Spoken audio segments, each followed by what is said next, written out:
Alvíceras, Alvíceras.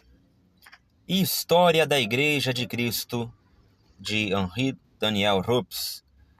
Tomo 1, na Gália, os Mártires de Lyon. É na Gália que se desenrola outro episódio do grande drama das perseguições que vamos relatar.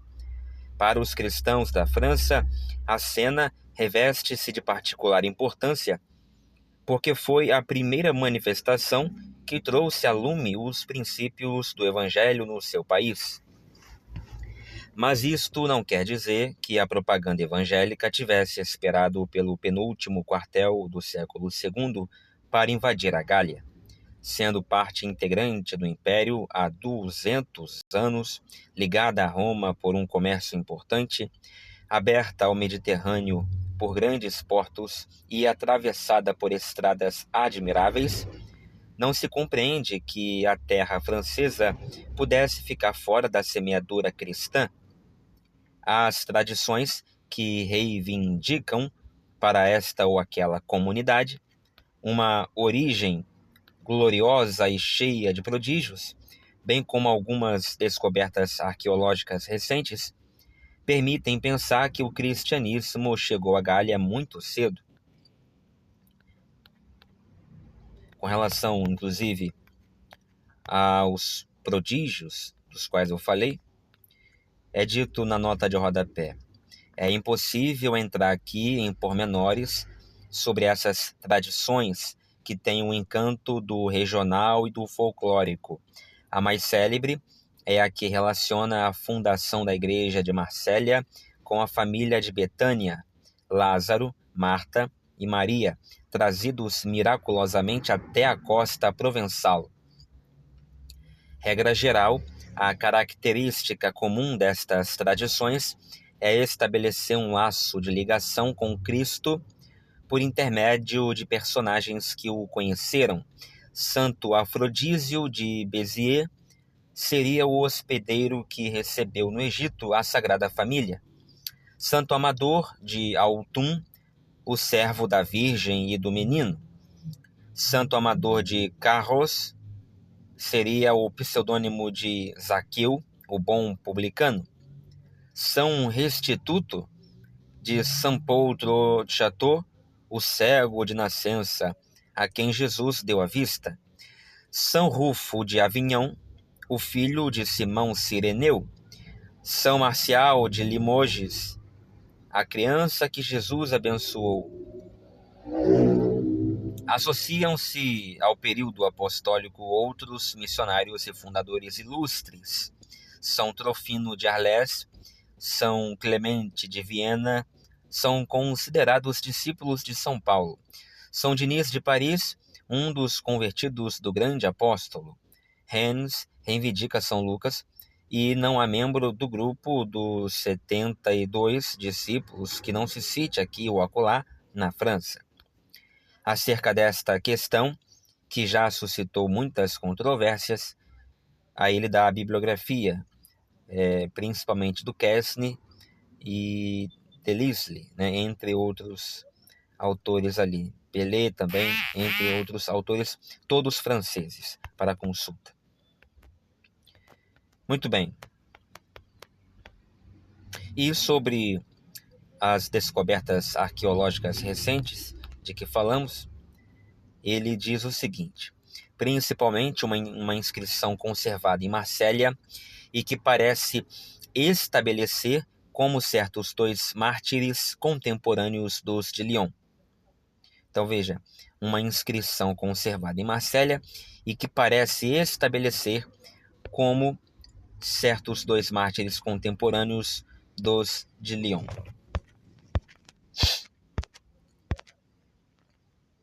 Uma declaração de Santo Irineu, dizendo-se obrigado a estudar a rude língua celta para se fazer compreender pelas suas ovelhas, implica que no seu tempo o cristianismo já penetrara naquelas regiões em que o latim não era ainda a língua comum. Nas colônias orientais, que ali faziam negócios, depressa se deve ter tido notícia da Boa Nova. Por volta de 150, existiam com certeza numerosos grupos de fiéis e estavam constituídas diversas igrejas, das quais as mais ativas eram as de Lyon e Vienne. Foram estas as atingidas no ano 177. Governava então Marco Aurélio. A nobreza da sua alma, a elevação do seu caráter e a sua constante preocupação humanitária e moral faziam dele, já aos olhos dos seus contemporâneos, um dos mais belos tipos que o mundo já conhecera. Mas este estoico, este amigo de Epicteto, foi um perseguidor, um carrasco dos cristãos? Custa admiti-lo, mas não compreenderemos bem a sua atitude se não tivermos em conta a jurisprudência estabelecida desde Trajano, que Marco Aurélio, governante escrupuloso, aplicou estritamente. Desconfiado do cristianismo, cético a respeito de tudo o que considerava fanatismo absurdo, este imperador exigia dos seus magistrados o respeito à lei, dentro dos seus limites, é certo, mas também dentro do rigor estabelecido. Não hesitará em chamar à ordem um funcionário excessivamente zeloso que violará a proibição de, abre aspas, dar caça aos cristãos, fecham-se aspas.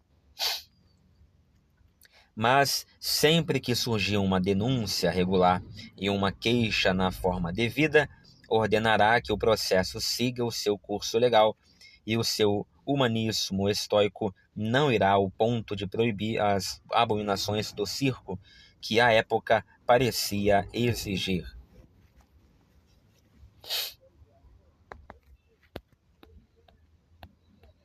Em 163, segundo ano do seu governo, o grande doutor da Igreja, Justino, foi acusado na forma da lei pelo seu inimigo, o filósofo Crescente, e condenado à morte e executado com alguns discípulos, também segundo a lei, por se ter recusado a sacrificar os deuses.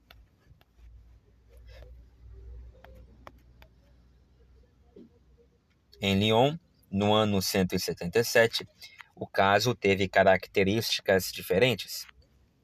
Por ocasião da festa que reunia anualmente, em volta do altar de Roma e Augusto, os delegados das três Gálias, Bélgica, Aquitânia e Céltica, e que coincidia com uma feira muito concorrida, a população, excitada pela expectativa dos jogos e pela tagarelice própria dos grandes ajuntamentos, deteve alguns cristãos, maltratou-os e denunciou-os.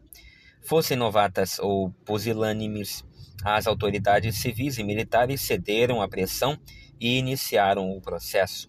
Tomado de escrúpulos, o legado consultou o imperador, que o remeteu para a lei, isto é, para a jurisprudência de Trajano, e a seguir organizou-se o processo normal por delito de crença cristã.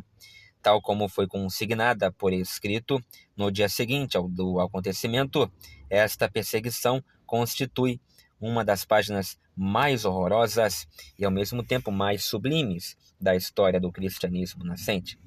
Presos bastante ao acaso, segundo parece, alguns notáveis cristãos foram imediatamente acusados dos crimes imaginários que a voz popular lhes atribuía. Não se confirma, por exemplo, que Santo Irineu, futuro sucessor de São Potino no bispado de Lyon, tenha sido perseguido.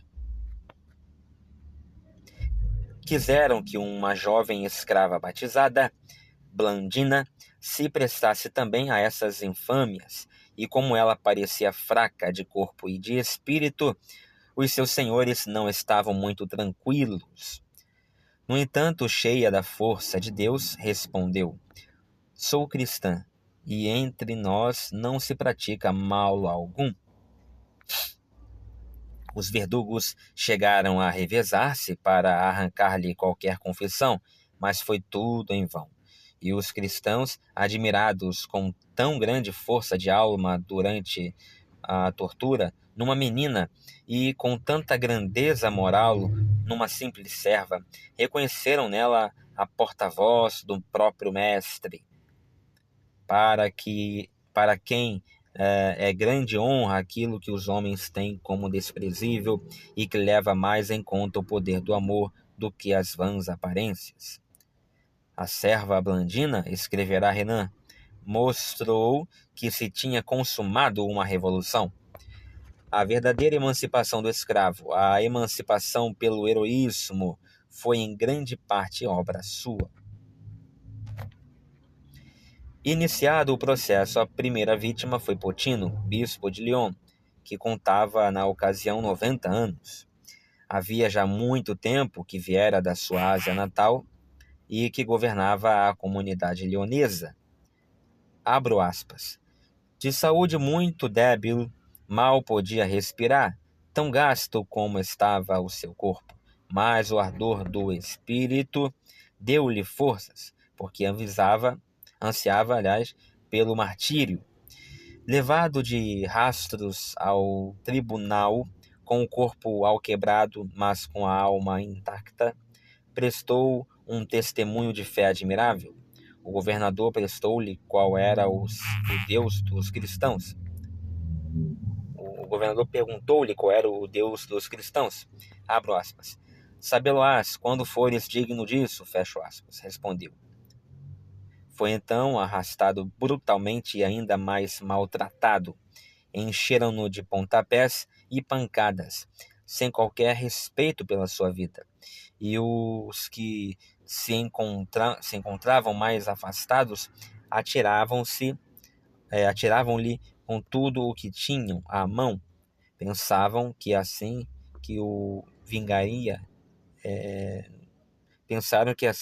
vingariam os seus deuses. O Marte mal respirava quando, por fim, o meteram numa prisão, onde veio a falecer 2 dias depois. Modelos desta natureza tornaram-se um exemplo. Houve entre os detidos como que um contágio de heroísmo. Alguns que tinham apostado, sentindo não só vergonha de si próprios, mas também o desprezo dos outros, retornaram à fé e abraçaram de novo o cristianismo. Rumo ao martírio, os confessores caminhavam com um rosto resplandecente de glória e de beleza. As próprias correntes pareciam um nobre adorno, semelhante às franjas bordadas a ouro no vestido de uma noiva. Espalhavam à sua volta o bom odor de Cristo, de tal forma que muitos perguntavam se não vinham perfumados. Os suplícios que lhes infligiram foram, diz o texto, de uma variedade de maior beleza. E foi com flores que todas as espécies que eles entreteceram uma coroa e a ofereceram ao Pai. Houve no anfiteatro, sob os olhos ferozes da multidão, as flagelações até a morte, as crucificações e as degolações do costume. Não somente as feras tiveram o seu papel, mas inventaram ainda suplícios mais refinados, como a cadeira de ferro que posta ao rubro, grelhava tão bem a carne que flutuava pelo ar o odor da gordura. Impressionante, né? A barbaridade. São conhecidos os nomes de algumas destas vítimas. Então, vamos aqui agora conhecer alguns nomes de verdadeiros heróis do cristianismo, heróis que, claro, a Igreja Protestante desconhece por inteiro. Vamos lá. Vécio Epagato, assim chamado, o São Vito, de família patrícia. Santo, um diácono de Vienne. O Neófito Maturo, Atala, um cidadão romano vindo de Pérgamo. E Pôntico, uma criança de 15 anos. No meio do anfiteatro tinha pendurado Blandina de um poste, e vendo-a assim como crucificada e orando em voz alta, os combatentes de Cristo sentiam-se mais corajosos. Esgotada a lista das vítimas, umas 50, como se julga, restou Blandina. As feras, já fartas sem sem dúvida, olhavam-na com desdém. Ela e seu companheiro Pôntico haviam sido conduzidos várias vezes ao anfiteatro e obrigados a assistir aos suplícios de seus irmãos, na esperança de que abjurassem. Tinham se mantido firmes. Bom, aqui está errado mesmo, né? Tinham se mantido firmes, né? Firmes. Tinham se mantido firmes, mas chegou-lhes a vez. Como uma nobre mãe que anima os seus filhos, Blandina encorajava Pôntico nas torturas. Nem o látego, nem a grelha lhes foram poupados. Como Blandina continuasse a viver, meteram-na dentro de uma rede e jogaram-na ao touro, atirada ao ar diversas vezes pelo animal e quase inanimada, ainda respirava. Por fim, degolaram-na, e os próprios pagãos reconheceram que nunca tinham visto mulher alguma sofrer tanto e tão bem. Quando tudo terminou, expuseram e insultaram os corpos dos mártires durante 6 dias. Depois, queimaram-os, reduzindo-os às cinzas, e tratam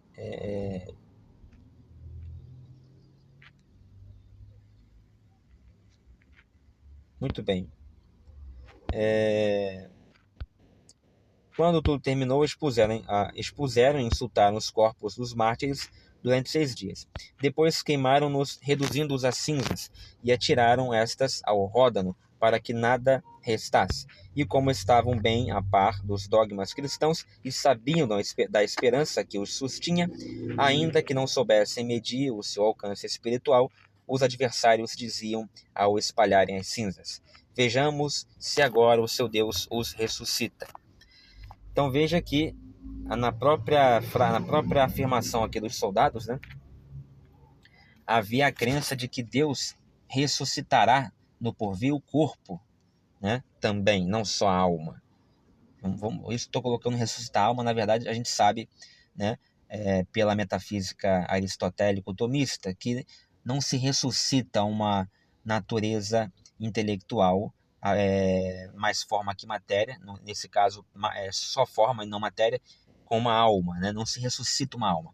A alma, uma vez criada, ela está criada para todo sempre, tá? Ela não é eterna porque ela foi criada em algum momento, mas uma vez criada, uma vez gerada, ela está gerada para todo sempre, não se mata a alma. Mas, enfim, cria-se aqui, naquela ocasião em que estamos lendo aqui, né? Os soldados romanos pegam e dizem: olha, vejamos se agora o seu Deus os ressuscita. Eles queimaram o corpo daquelas pessoas. Então, eles acreditavam também, e a igreja primitiva naquela época também acreditava, que o dia da ressurreição dos mortos será a ressurreição do ser humano, matéria e alma, né? Forma e matéria, para usar termos tomasianos, né? Ou tomistas, melhor dizendo. Só que, claro, só depois, com o passar do tempo, é que a gente vai ver se desenvolver uma teologia mais amadurecida, que vai dizer que, na verdade, o que vai ressuscitar não será o corpo, mas sim a nossa alma, que também não vai ressuscitar. Haverá, na verdade, um julgamento. O que se chama de ressurreição, na verdade, é um julgamento que ocorre logo após a morte, né? Então, por um lado, a alma não pode e não vai ressuscitar, por outro, a carne também não. Só que na escatologia bíblica, a alma ela receberá um novo corpo, segundo a escatologia bíblica. Então, a isso que chamamos dentro da teologia bíblica, dentro da escatologia mais propriamente, de ressurreição dos mortos, nada mais é do que a alma que já foi libertada da carne por ocasião da morte, se juntar novamente a um novo corpo. Mas esse corpo, que é um mistério, não sabemos como será, é chamado de corpo espiritual dentro da teologia, apesar do termo paradoxal. Não há aqui uma explicação plenamente satisfatória, tá? Já coloco de antemão isto. Não há como explicar de maneira totalmente satisfatória. A escatologia é a parte da teologia sistemática, né? Ou bíblica. Tá? É outro problema também. Tem gente que fala que é teologia bíblica, tem gente que fala que é da sistemática.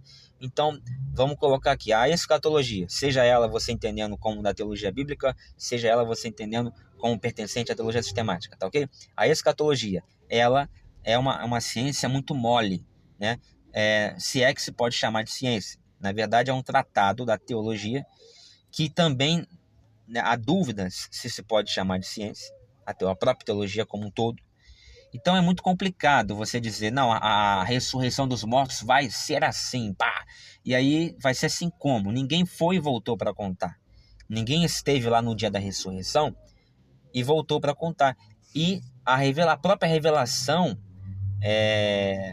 a qual nós alcançamos pela fé e pela leitura bíblica, ela também não é 100% clara.